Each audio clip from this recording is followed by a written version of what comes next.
Technical education and research YouTube channel में welcome. अज असां क्लास 10 जो सबक 5वीं पढ़ंदासूं। तस्वीरी कहानी है बोलड़े जी विर्छ। इनमें ॾिसूं था त तस्वीर हिकिड़ी में ॿ ॿिलियूं ॾिसण में अचनि थियूं। ॿिलियुनि खे हिकिड़ी मानी मिलंदी आहे।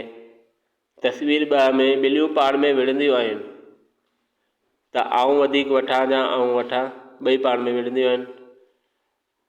तस्वीर 3 में बोलड़ो इन्हनि खे मानी जी विर्छ करे ॾिए थो त आऊं तव्हांखे मानी बराबरि वराए ॾियां।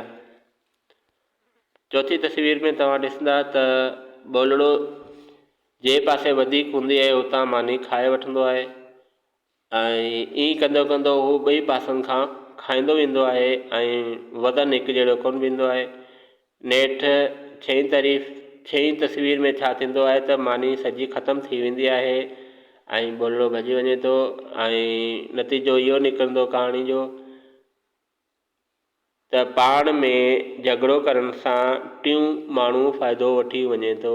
जे उहे पाण सलाह सां रहनि हा, पाण में न विढ़नि हा त उन्हनि सां इहो न थिए हा। चैनल खे सब्सक्राइब कंदा जीअं तव्हांखे अपडेट मिलंदी रहंदी।